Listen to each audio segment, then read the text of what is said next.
충남 논산 계룡 금산 출신의 더불어민주당 김종민 의원 나오셔서 질문해 주시기 바랍니다.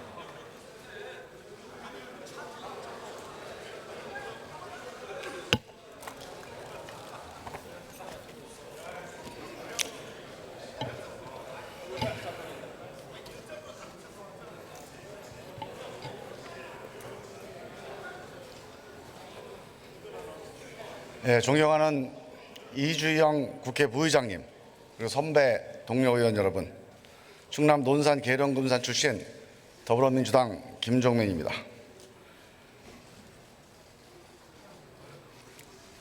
제가 항상 상임위 질의나 청문회에서 질의 시간에 준비해온 질의가 있는데 앞에서 꼭 주광덕 의원님이 발언하시면 제가 꼭 할 말이 생기더라고요.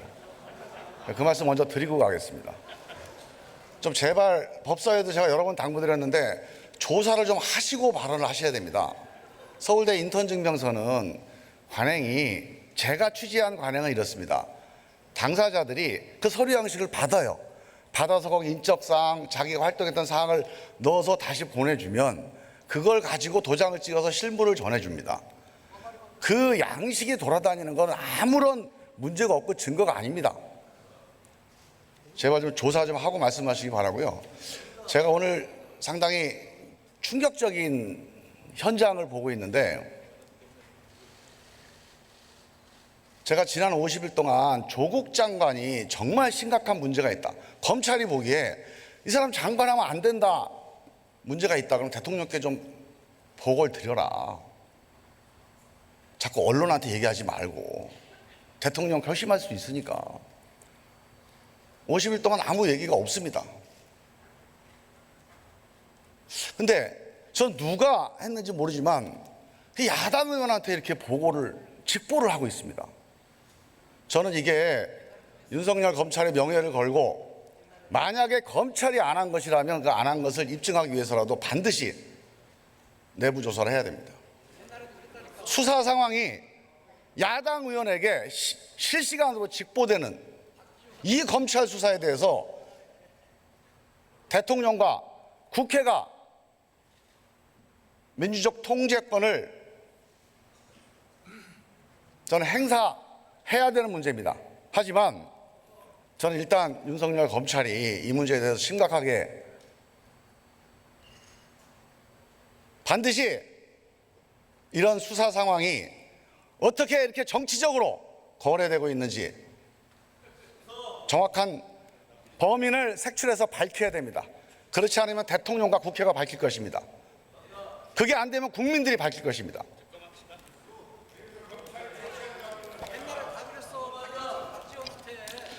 자, 조국 장관 임명을 둘러싸고 대한민국 민심이 나뉘어 있습니다. 지난 한 달여 동안 한국당 언론, 검찰은 수백 건의 의혹을 던졌습니다. 그 의혹은 대부분 사실로 믿는, 그 의혹을 대부분 사실로 믿는 분들은 당연히 조국 장관의 사퇴를 요구하고 있습니다. 반면 그 사실을 하나하나 확인해보고 이건 너무하다, 정말 사실이랄 게 없다,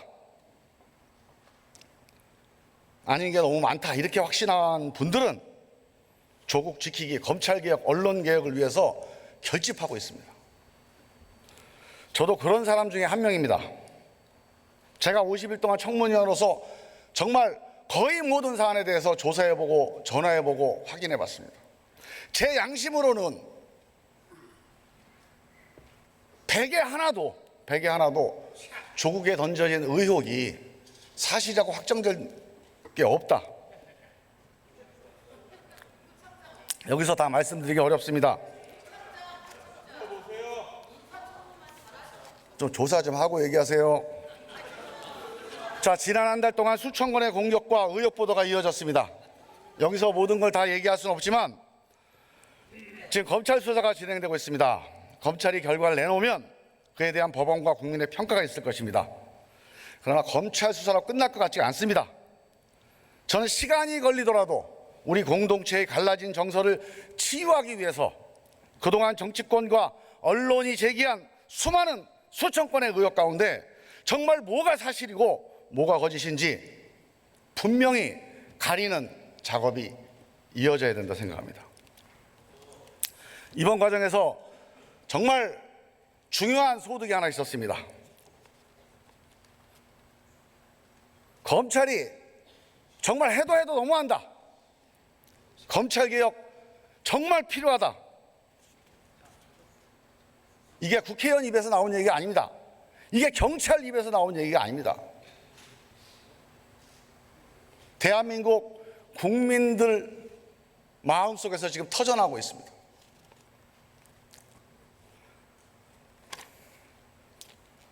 지난 9월 16일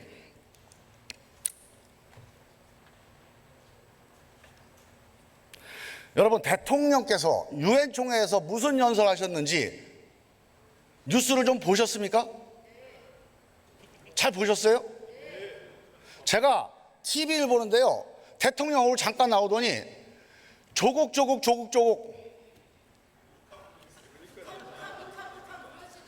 확인되지 않은 수십 개의 검찰발 기사로 대한민국을 덮였습니다. 사상 유례 없는 법무부 장관 자택에 압수수색 11시간. 저는 검찰의 목적이 뭔지 모르겠습니다. 하지만 이거 아닙니다.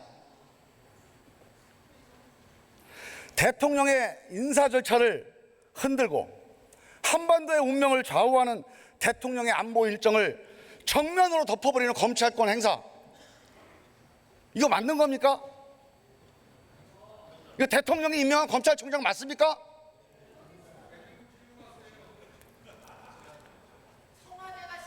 그동안 단순한 정치적 쟁점이었던 검찰개혁의 이슈를 국민들의 절박한 요구로, 명령으로 만들어 온 것이 지난 50일의 가장 큰 성과라고 생각합니다. 이게 이번 사건의 가장 중요한 결론입니다. 저는 법사위원으로 검경수사권 조정할 때 경찰에게 수사권을 준다면 검찰이 경찰의 수사권을 견제할 수 있게 수사지휘권 아니면 이름을 바꿔서 사법통제권을 반드시 줘야 된다. 검찰에 가까운 주장을 끊임없이 했습니다. 우리 동네 경찰서장들이 오셔서 저한테 여러 번 설명하시고 설득했습니다. 그래도 저는 검사가 이 일을 해야 된다고 얘기했습니다. 좀 생각이 좀 달라졌습니다. 저는 이거보다 더 급한 게 있습니다. 대한민국 검찰에 대한 국민의 민주적 통제권을 먼저 확립해야 된다. 이거 없이는 어떤 수사권 조정도 어떤 사법개혁도 의미가 없다. 저는 검찰개혁의 가장 중요한 문제가 국민이 직접 현재 있는 검찰 권력을 민주적으로 통제할 수 있는 제도를 확립하는 것이다. 총리께 질문을 드리겠습니다.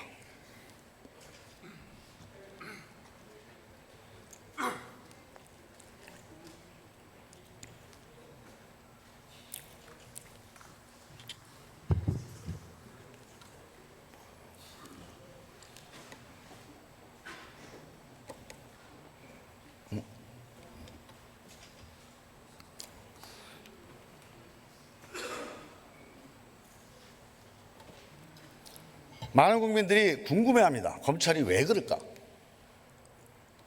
이렇게 얘기합니다.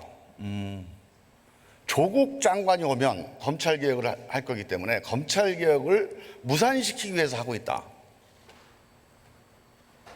총리님 어떻게 생각하십니까? 네, 그것이 아니길 바랍니다. 뭐 이런 얘기도 합니다. 박근혜 적폐 수사, 사법농단 수사 2년 동안 해서 검찰이 좀 부담스럽다. 그래서 반대편 살아있는 권력도 단호하게 수사하는 걸 보여줘야 검찰이 산다. 뭐 이런 해석도 있어요. 어떻게 보세요? 네, 검찰 내부에서 무슨 논의들이 있는지 저는 전혀 알지 못합니다. 저는 어떤 이유에서건 박근혜 정권 적폐청산 수사를 능가하는 그 검찰력을 동원해서 일가족 4명을 이렇게 짓밟는 이 수사는 아니다. 이건 국가 공권력이 할 일이 아니다. 저는 이번 검찰 수사의 가장 큰 문제점을 헌법 정신에 대한 정면 도전이라고 생각합니다. 우리 아까 의원님도 여러 번 말씀하셨지만 대통령의 인사권이 발동되고 있는 절차가 진행되고 있는 상황입니다. 만약에 검찰총장이 정말 대통령 인사권에 대해서 참고할 만한 내용이 있었다면 대통령께 보고하면 됩니다. 압수수색을 30곳을 해서 인사청문회를 방해하고 인사청문회 당일날 기소를 했습니다. 그 기소 내용이 한 달도 지나지 않아서 다 뒤집혔습니다. 그 기소가 기소를 위해서 기소한 게 아니고 대통령이 임명하지 못하도록 인사권에 개입하게 기소했다. 믿고 싶지 않은데요. 이런 얘기가 있어요. 총리님, 어떻게 보십니까? 예, 검찰의 의도가 어디에 있었느냐와 별도로 공교로운지 모르겠습니다만은 국회의 검증 권한과 대통령의 인사권에 영향을 미치게 됐다. 고 생각합니다. 피의사실 공표 한 달 반 동안 수천 건, 그중에서 정말 대부분의 단독 보도, 특정 보도가 다 검찰 관계자, 검찰에 따르면입니다. 검찰은 공식적으로 피의사실 공표를 안 한다고 합니다. 이거는 저는 반드시 조사해야 된다고 봅니다. 이게요, 피의사실 공표가 관행이라고 해서 별거 아니라고 생각하시는데요. 제가 이 조항을 읽어드릴게요. 헌법 27조 1항 모든 국민은 법관에 의하여 법률에 의해 재판받을 권리가 있다. 이건 엄청나게 중요한 국민의 기본권입니다. 검찰의 피의사실 공표 행위는 이 법관에 의해서 재판에 의해서 재판받을 국민의 기본권을 정면으로 침해합니다. 이미 여론 재판에서 유죄 판결 다 받아버립니다. 인생이 망가집니다. 아예 목숨을 끊는 사람도 나오고 있습니다. 아니, 이런 후진적인 사법을 언제까지 갖고 가야 됩니까? 총리님, 왜 이게 놔두셨어요, 지금까지? 네, 참으로 유감스럽게도 피의사실 공표가 이제까지 한 번도 처벌받지 못한 부끄러운 역사를 가지고 있습니다. 검찰 스스로에게도 몹시 부끄러운 유산이라고 생각합니다. 저는 이 대통령의 인사권, 국회의 검증권, 그리고 법원의 재판권, 이런 모든 것을 뒤흔들고 검찰이 무소부의 권력이 되어 있는 이 검찰공화국, 사실은 검찰이 집행 권력이 아니에요. 이 대의 권력도 지휘하고 대의 권력도 파괴하는 무소불위의 권력이 되어 있습니다. 이건 정치입니다. 집행권이 아닙니다. 정치를 하려면 국회의원처럼 집행권을 하나도 갖지 말고 표결권만 가고 와서 토론해야 됩니다. 회의에서 결정하는 권한 행사를 해야 됩니다. 집행권 가지려면 정치하면 안 됩니다. 저는 이렇게 된 데는 두 가지 문제가 있다고 생각합니다. 우선 검찰총장 리더십 문제입니다. 저는 이 수사검사는 앞만 보고 달리니까 이렇게 갈 수 있다고 봅니다. 총장은 뭡니까? 총장 수사하지 않지 않습니까? 수사하는 걸 보고 이게 헌법 정신에 어긋난다, 이게 대통령과 국회의 민주적 통제권에 어긋난다, 이걸 보고 통제하고 관리하라고 총장 임명한 거 아닙니까?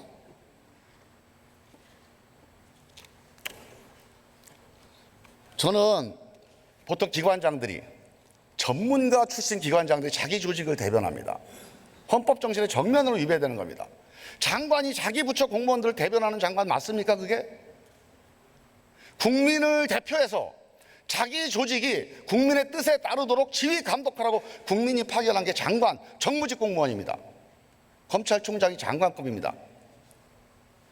검사들을 대변해서 검사들의 이해관계를 대변하는 게 총장입니까? 국민들을 대변해서 검사들이 탈선하지 않도록, 월권하지 않도록, 남용하지 않도록 하는 게 총장의 임무입니다. 지금 검찰총장이 이 지휘권 제대로 행사하고 있다고 보십니까? 예, 현재 수사가 진행 중이기 때문에 그에 대한 언급은 자제하는 게 좋겠다고 생각합니다. 저는 이 점에 대해서 정말 대한민국이 왜 국방장관을 군인으로 임명하지 않는지, 전 세계의 선진국들이 왜 공무원 출신들을 바로 장관으로 임명하지 않고 있는지 정말 되새겨 봐야 됩니다. 한 가지만 더 부탁드리겠습니다. 지금 법무부 장관 때 제가 말씀을 드려야 되는데 뭐 시간도 없고 또 법무부 장관이 이번 사건 관련해서 지휘를 안 한다고 했습니다. 그래서 제가 총리께 간곡히 당부드립니다. 검찰총장께 직접 전해주시던 대통령께 전해주시던 이번 사건의 가장 큰 원인 중 하나는 인사 문제입니다. 지금 지난번 검찰 인사가 검찰 특수부에 윤석열 총장과 가까운 사람들로 방북대부장, 서울중앙지검장, 차장 모든 사람들이 다 이렇게 짜여졌습니다. 동종교배가 돼 있어요. 이 브레이크를 한 명이라도 총장님 안 됩니다. 이건 너무하는 겁니다. 한 명이라도 얘기했으면 이게 못 갑니다. 이런 식의 동종교배 인사, 이거 우리 행정 인사 원칙에 정면을 어긋나는 겁니다. 이거 윤석열 총장이 원해서 들어준 거예요. 이거를 윤석열을 믿고 대통령이 들어준 겁니다. 저는 대통령께서 정말 심정이 어떠실지 상상이 갑니다. 대통령을 대신해서 이전에 나온 총리께서 정말 검찰총장께서 헌법에 부여된 총장의 임무, 지난번 대통령이 부여한 그 무한 시진, 여기에서 이탈하지 않도록 정확하게 전달해 주시기 바랍니다. 네, 잘 알겠습니다. 예, 그래야 좋습니다. 예, 마무리해 주시기 바랍니다.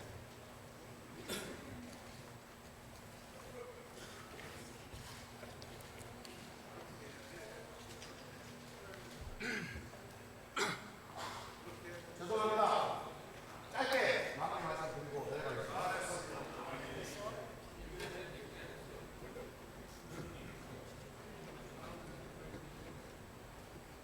박정희가 한강 다리를 건널 때 일신의 국위 영화를 위해서 넘지 않았을 겁니다. 애국심이었을 겁니다. 정의감이었을 겁니다. 그렇게 스스로를 정당화했을 겁니다. 어떤 경우든 공권력은 절제돼야 합니다. 절제하지 않은 공권력으로는 정의를 세울 수 없습니다. 애국을 할 수 없습니다. 무슨 명분을 내세우든 박정희는 한강 다리를 건너지 말았어야 합니다. 절제하지 않은 공권력은 폭력일 뿐입니다. 국민이 명령하고 있습니다. 정치검찰 안 됩니다. 대통령과 국민의 민주적 통제를 받는 민주검찰의 길을 가야 합니다. 이 명령을 따라야 합니다. 예, 감사합니다. 예.